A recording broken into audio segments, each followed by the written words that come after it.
Hello everyone and welcome to a new video. Today I am filming a vlog where I am reading Berserk volume 12 and my camera's broken, so I'm filming this on my phone. I'm sorry, but I really wanted to read Berserk today. So we are just dealing with this and I'm continuing the story. I am scared, I am very excited, and I am very happy because it's one of the best stories I ever read and I'm very close to catching up, but I'm also scared. So let's open this up. Let's see. Let's see. The plastic was already broken in a place, so it's easy. Ooh. Okay. So we are starting off with some art, maybe some naked legs. You're not gonna show more of those. Actually, just scrolling over the art and going into the story, I'm just gonna see. So this covers, if I can actually find the page. This is very difficult. 34, 35, and 36. And we're starting still in the Falcon of Millennium Empire arc, Falconia chapter. The first chapter is called Giant God of Blindness. And that's where it starts. And you should see me back very soon. Okay, so I just finished Giant God of Blindness. So basically, I have forgotten that the Kushan Emperor dude turned into a huge squid thing. And I actually call him Shiva, and I wonder a bit what people who follow Hindu mythology thought about that. But either way, he basically doesn't remember who he is. He's looking for a soldier, but doesn't really understand what he's looking for. And then he sees a golden light, which is Griffith, and that's basically what happened. He's really gross and huge and big, but yeah, I guess he's very powerful. We shall see maybe a huge fight between Griffith and him now. Maybe, I don't know. Nowadays, demonic release. Just you, maybe Griffith is going to release some demons, maybe. We shall see. There were some absolutely stunning art in this chapter, but it's basically just Griffith making ready his army, and so that's demonic release, and they all coming out to fight. A lot of the Kushan soldiers are turned into I'm calling them octopus-like creatures. There's a turn into that when the Emperor was transforming, or if they're all Kushan or just all the soldiers. I don't remember exactly. Looks crazy. And now we have Inhuman battlefield, so I assume these people are gonna fight each other. Let's go. So what happens here is that Griffith summoned all these demons, right? And then the people actually get really scared because he has this human army and they all get super scared. And then where did all these demons come from? And it's very scared. And then because of this, they are thinking maybe if Griffith is leading all these people, doesn't mean that he is. And then they suddenly all hear a voice in their head, just calling them idiots. We see a lady. Who is that again? Is that a girl that has been going around being annoying? I don't remember. You can barely see her face kind of here. So I think she's gonna convince them that Griffith is fine. He's clearly not. But okay. The others actually got scared because they could not participate in this battle with all these creatures. That's what we got. We have now the medium of the hawk. Wait, isn't that girl though? Or is it someone else? Well, yep, it was her. Sonia, whatever we say her name. She was doesn't matter if they're monsters or not, they fight on Griffith's side and are part of the band of the hawk, and so are we. So we're gonna fight. And then she almost almost dies to a demon, but then this dude comes here to save her. And then they all assemble around Griffith again and goes out and fight the monsters. Woohoo! He gives some orders and they're fighting. There are some stunning battle shots. Absolutely stunning. I was gonna say it's a bit chaotic, and then the next chapter is called Chaos. So let's see how this battle goes. Woo! Okay, so this whole chapter is basically just battle. You see humans and monsters and demons fighting each other, and then the apostle, his holiness, has a little speech of how it looks like. And it's and then it ended. And he just needs that's what we got. Not anything special. He had Sonia riding on one of the demons, and he has lower bodies kind of a horse but with feathers, and then he seems like he can fly. I'm gonna be honest, he was kind of hot. Okay, so we'll see if we see him more.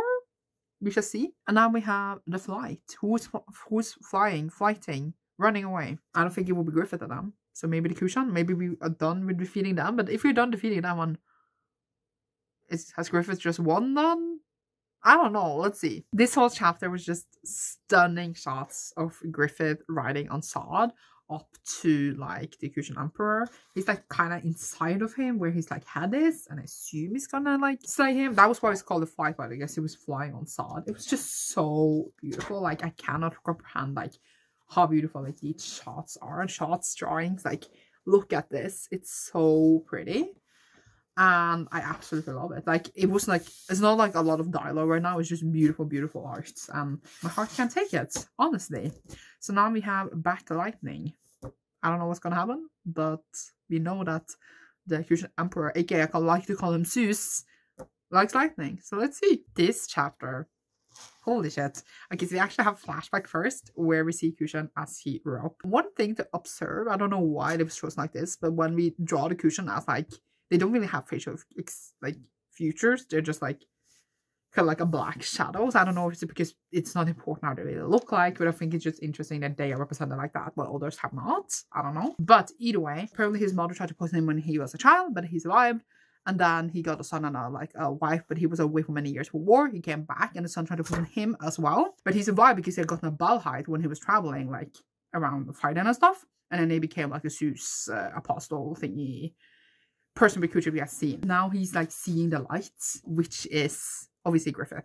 And I thought it was really interesting because he's like glowing. He's beautiful, you know, he's glowing in light. And then he says, you can see, because he who bears it out exists in the deepest of shadow. And then he sees Griffith, not the beautiful man as we have seen him lately, but as we saw him before when he was in the God Hand and like, you know, like scarred after all the shit that happened to him in that dungeon. And it says, and it's within the darkness that the true light is discovered. So it's like really interesting. And then, right before Griffith actually kills him, Skull Knight shows up and stops him, I think. And then Sod is super shocked. And I am shocked. Because what is Skull Knight doing there? And I still am a firm believer that Skull Knight is really good somehow in the future. And I've like gone back in time, honestly. Because like, it would make sense. I don't know why. But then it just ends with like him kind of stopping him. And it seems like he's attacking Griffith. So I'm like, what's going to happen with Skull Knight? What's going on here? So now we have Fisher. That's the name of this chapter. And we should see what happens. Honestly, don't even know what happened in this one. But I don't think that Skull Knight even tried to stop him. Or like he took his sword and like cut through him. But I thought that was first Griffith. Was it Skull Knight? Who did it?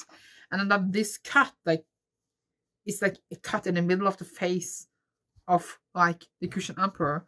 And then, like, he just cuts open, like, the whole sky, like this. It looks a bit like a vagina. And then all his soldiers also is cut open. And then, like, it just, like, it's this huge whirlwind. It looks like this. And then it's just clear skies. All the people are just looking up and look super shocked. And it's, like, really, like, huge explosion thingies. Like, it's just gone, you know? I don't know how to explain it, so I just need to show you. And now it's clear skies. And that was it. Are we done? I don't know. We have so much left. It can't be done. I was starting a new arc, apparently. Maybe. We have creation. I don't know what did we create.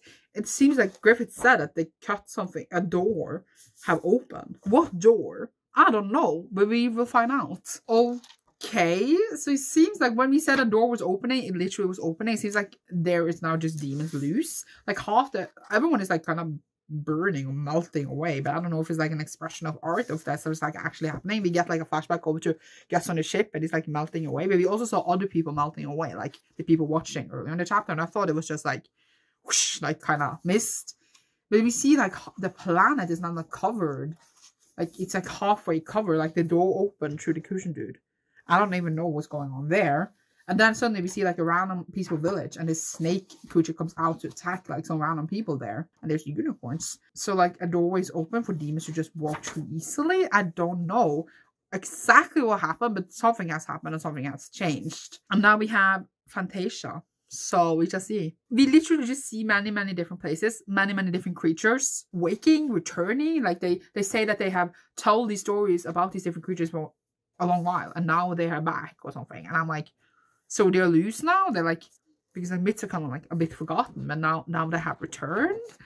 I don't know, but we saw many different creatures like witches, so worm thingies, trolls, many different creatures. And obviously, I assume not all are bad, but most of them seems to be. So something has opened, there's a door opened through Sue's face. We're done with volume 34, and now we are reading volume 35.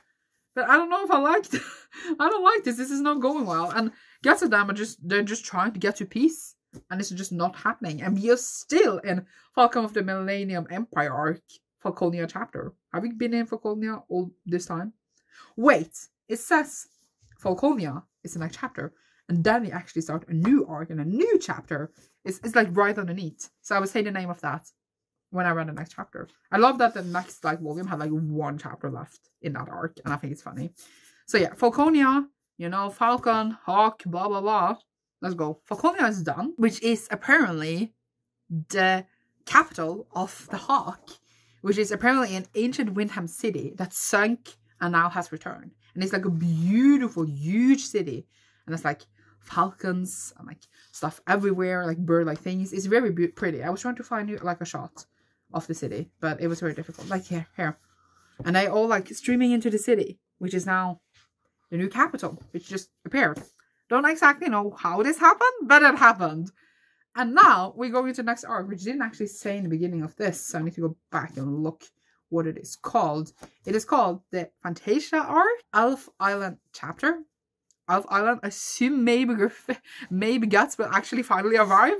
We shall see. And the first chapter is called Ghost Ship Part 1. But we are on a ship. Is there going to be ghosts there? We shall see. But geez, I never know what's going to happen next. And honestly, I still don't. So let's see what's going on. Okay, so we have Guts and the others faring peacefully at the sea. And then there's a ship chasing them. First, we had like the pirates that was off them earlier. He was there, but I don't think it's him because they're saying there's human people on the ship that they think they sunk for a second, but then actually the ship can dive because it's like port fish. And there was ghosts on the ship that are after them. But they're also saying that this is now the state for everyone in the world where like monsters will come after them, not just Guts and Casca because they have the mark. But if everyone, all the monsters comes after people all the time in this world, then like won't everyone just die then? since like the people are not going to be able to survive all this. I don't understand. But I guess we're gonna fight a ghost ship. So we have Ghost Ship Part 2. So the ghost ship do catch up to them, and the pirate that was off from earlier has now turned into a ghost. He's not alive anymore. He's not human anymore. It's like, ha ha ha, I caught you guys, and I'm going to take you. And then he has like some monstrous like plant things that looks a bit like vaginas with teeth. And then like they start eating the crew, and they're like, oh, standing there like really scared.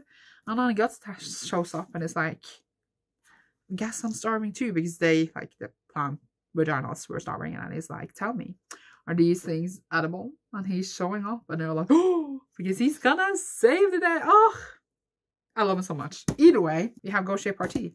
Part 3. Let's fight these ghosts, huh? These vaginas with teeth. I love that the Guts just starts swinging his sword around, and then the captain, like the pirate captain, is like, why is his sword so huge? I'm like, same, why? And then he just swings around and he beats them, and then a bigger vagina comes up, and then he just like beats that one too super easily. And you're like, oh. And then also the other like pirates, not pirates, shipmates that is traveling with Guts manages to, what's it called, like resemble after like the plasma eating them, and fires on them as well, and they all work really well together. Yay. So that was easy. Now we have Solitary Island, which I hope is now the fairy island. We shall see. So the pirates go off because they're being defeated, even though Guts do want to settle it there and then. They don't want to do that. So they're leaving and arrive at this island, which is like a bit of rundown, but they want to do some repairs to the ship. But they come there and Shireka, which sounds like a weird, ominous thing there, but they still go on land. Isidro goes off for himself and comes to this cave where this girl shows up and says that he shouldn't go in there because for the people who live on the island, it's like forbidden to go in there because apparently that's where the sea god lives. Then we switch over to Götterman, walking in a village. No one talks to them. It's like totally like, I was going to say, quiet, isolated, etc. And then Shrek says that she feels a weird ominous presence, and then we see like weird monster thingy in like a wall. I think it's a monster thingy. I'm actually not sure, but we shall see, because the next chapter is called Girl of the Roaring Torrent. Let's see. Okay, so what happened here is that Isidro tries to go into that cave, but he senses that something is in there and runs out, and it's like, nope. And then he goes home with his girl that's name is Esme, and then she wants him to tell him all the story of his adventures, and he stares at her brooms all the time because he's a kid. or a teen, I guess, and stares at boobs. Shureka senses like something almost for the caves and goes there and finds Izzy just dying outside. She goes inside because she thinks that he is inside, and then she's attacked by like the vagina teeth demons, and then manages to escape from there and shows up at like the place where Asma lives, because that's where she brought Isidore, and sees that the girl is something. Like she says, this girl is, and stops, and we see her like this, and we see her like surrounded by fishes. I just tried to show you, but I realized that it's boobs there, so I might not be able to show you that. But she is something supernatural, and then she senses this and serves them food, etc. And then at the same time, we have Guts and the other in a tavern trying to eat. And all the people there kind of avoid talking to them, and they look really, really weird, like very weird. So we don't really get to see them properly. They look kind of not like people. But also, like, the thing I said was a monster earlier was not a monster, it was just a statue of some kind of god. But it also kind of looked like the people, as we glimpsed them, was kind of part fish. So I don't know. But we shall see. Now is the denizens of the Sinister Sea. So in this one, we do have Shreka talking to Asme. She tells a story of how she's a village outcast because she's a Marrow, which apparently is a mermaid. But she's not really. She has human legs and can swim super, super well. And her father used to be one, but she does not have like a fin. And they're like a bit shocked about this. And they're like, but why would they hit the Marrow? But apparently, a long time ago, the sea god used to like, what's it called, like bring me to the village, like chase around ships, kill the fish, and all like the bad stuff like affecting the village. And then a tribe of mermaids or Marrows did fight him, and then like they scared to anger the sea god, the mermaids, something like that. And then we also see Guts in them, and they see that the people in the village are like kind of fishermen, and they changed when this wind came. So this change without all the villagers are super weird just happened. And then Guts like stabs one of them, and then they turn into like a huge monster, and I guess they're gonna fight them as well. And then we shall see. The wind, by the way, is like what happened when like Griffith did a thing. So like a wind that swept across the whole world apparently and changed a lot of things. And now we have human tentacles. We shall see. We shall see. Guts is trying his best to fight these tentacled creatures, but there's too many of them, and they do encourage him to use his power, but not when Shrek is not there, because then, you know, when he goes berserk, there's no way to bring him back when Shrek is not there. Then we see a ship climb up a hillside, or like Shrek and them see it, and it arrives like in the middle of the village, and it is a like skeleton man captain in the front. I thought that was the ship we saw earlier when like they were being chased. But then it turned out to be the captain dude, the other captain dude. So I was a bit confused of like why it was suddenly not a skeleton, but apparently like two different ships. I don't even know. But yeah, we have the tentacled ship, which I assume is the ship that just arrived. Let's see if they can survive this fight, which they probably will. I mean, it would be weird if they all died here. So the pirates that is in the ship is mean, because he says the tentacle thingies will eat them, and then they will turn into tentacles. And Guts activates the Berserker power, who takes on the helmets, and then whoosh, sprints around and obviously owns them. But Shrek is not there.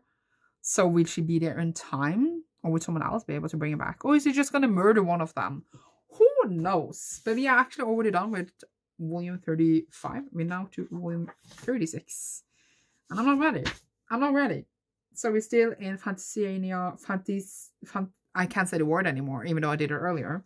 Elf Island chapter, and we have Full Moon part 1. I forgot to say that they were waiting for the full moon because they were like gonna eat them for like a festival for the full moon. So it's Full Moon part 1. Let's go. So Shreka does try to astral project and go into Guts again, like so she can be inside of him while he's berserk. That sounds weird, but okay. But she can't get through, and then he's fighting, and then Casca runs forward to save a child, and then Guts is there and protects Casca, and they're like, is she conscious yet? But Serpico comes in front of them and is like, wait, he's not completely there yet. And they're all like standing there waiting, like, is he him or not? And then we see like a light, a little girl with light coming forward and be like, look there. And then he looks at Casca and it's like calming down. It looks like a little elf. So is it Puck? I don't know. Also earlier I called Isma Asme because I thought that was her name, but it's Isma, not Asme, the girl that is part mermaid. Now we are in Full Moon part 2. Turns out the child that Casca ran forward to save was like the child I met on the beach in like the last volume or something. The werechild who's naked, and we don't know anything about him, and I do not trust him or whatever is going on there. Is it their child? then I mean Griffith and Casca's child. Was it even Griffith's child? Was it Guts' child? I don't know. But that child is now with them. Isma is also invited to come with them because everyone else in the village is dead. So she's invited to come with them so that she doesn't need to live there alone. But Guts, before they leave, wants to go to the nest and like kill the rest of the vagina demons because like they keep coming after them. So he and Shrek is going to go and do that while the others are on the ship. And then now Fenice is like the last line of defense there, and she's like, I never casted anything before. What do you mean? And then Shrek is like, I believe in you. You can do this, because you know she's been training under Shrek. So yeah, Lady Fenice is going to protect the ship while Guts and Shrek goes over to the nest. And yeah, I hope Isma doesn't die, because that would be a bit sad. She and Isidore seems to be going off quite well. And this child, that I don't remember the name of, needs to go away. That's all I got. Next chapter is Beastman. Also forgot to say that Guts actually managed to fight like the armor by himself enough for Shuriken to jump in and like take him out of it. She jumped on him and it could have gone really dangerous, but it went fine. And then they decided other stuff, I just said. Yay. Okay, so Felice actually managed to cast his spell really well. And it went fine. And then Shuriken goes on top of Guts.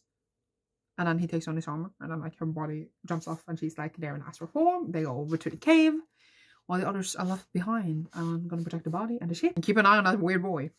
And now we have Sea God Part 1. So I'm curious to see if the boy would do any moves now that Gus is gone. I don't like it, but I guess we're also gonna fight the Sea God thing. We shall see. Shuriken Guts arrives at the cave. The pirate dude shows up and has a little speech, and then they'll. Shuriken is like, what's it called? Surprised about like the huge present that is coming from like whatever they're finding. And then he's like, well, we're not gonna find out. We're gonna jump into the mouth of like the huge vagina teeth thing, and they do so, and then we're gonna fight them there, I assume. Sea God Part 2. Let's go. Okay, Guts and Shuriken are far deep into like the stomach of whatever to find like the heart of the sea god, and there's like stomach acid in there, and it's nasty.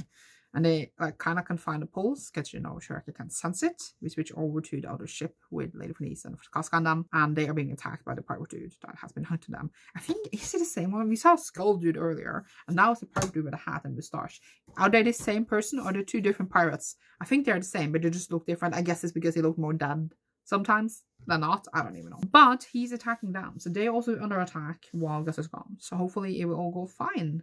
But I assume maybe they will die off when Gus beats the heart, because they live on the Sea God. I don't know. We have Sea God Part 3. Okay, so we have Guts and Shuriken like being surrounded by like small like beetle sea creature thingies. But they do manage to escape them. He like managed to cut the wall of like the stomach to like make acid go away or out or whatever. And Shuriken is like, you shouldn't have done something that's so dangerous. But it went fine. On the other ship, the others are fighting the pirates that are being attacked, basically. Isidore's pretty cool, actually. And Sir Pico is showing off his moves a bit. And Lady Fenice is ready with her knife. So, let's keep fighting. We have booming arts. Okay, so Isma actually had some really cool moves and like threw some bombs at the pirates. So they were kind of defeated for a bit and like pushed back. She went over to Guts, who was like in front of the poles of the sea god. And it's so intense and loud that like he feels like he stayed there too long, he could go crazy. And they're just like, what do we do? And they're just like, yeah, I don't know why he's not attacking yet, but I guess he's overwhelmed. And then out of the island is like a huge head of something. So I think it's a sea god, and his test also gets his feeling like he's on like the ground floor of the ocean, and if he's like super sluggish and weird. And then like, as I said, out of the island beside our ship with like all of the people we care about, a huge like head thing is growing with tentacles, and everyone is shocked, including me. So we have a call from the deep. I don't like ocean fighting like this. It's scary, but let's go. Okay, so Gus is like fighting like huge tentacle things that came out of the pulse thing, while at the same time the tentacle thingy are also ruining the islands. I guess because he's fighting, maybe they're like crawling out. I don't even know. But a lot of ocean things are happening. Isidore falls into the water. Isma goes after him and obviously swims super well. And then something like, call my true name, call my name. And then it ends. It's a very beautiful shot where she saves Isidore. But it's not something with true name. Is she? I don't know. Oh, she turns into a fish. I can see it in the next chapter. She turns into a fish because she called the true name, maybe. Because like she couldn't before. And now we're on Marrow Part 1, which I also think is the last chapter in this. Not at all how I thought this volume would end, but okay. We're still not at the Elf Island. We have a lot of other merrows showing up, or mermaids as I like to call them. They're all going towards the ship to fight the sea god. Guts is in there fighting, and he's like splurging blood out of his mouth because it's not going well. And all the other mermaids are going there. And then we also have Isma jumping in and going with them. I'm like, will she die? I hope not. But we shall see. I really like her. So yeah, they're gonna help. It's like the legend that Pa told her that the mermaids fought the sea god. And he's in there struggling. And I won't find out what's gonna happen next until I read the next volume. Which won't be just now. Now I'm gonna read some other stuff. But that was the end for this Berserk volume. I feel like a lot happened that I don't know how they're gonna resolve. Like with the new city and all that. Like how is Guts gonna defeat Griffith when he's like that? How? I don't understand. Like when he has this armor that like makes him go berserk all the time and he can't like even stay in it. Like he has like such a huge like thing that's stopping him becoming all powerful. Well, Griffith is just chilling. It's like, how is this conflict going to be solved? I don't know. Like, I assume there's going to be levels up. Maybe when I go to like this out place, we're going to get some answers, etc. But it's like, it's so like many things I don't know, and it's making me nervous. But yeah, that's basically what I had. It's so much more to discover. I wonder how many voices it will end up being in the end. But that's what I got. Thank you so much for watching this. Leave a fish emoji down below if you enjoyed this. If you see me in the video.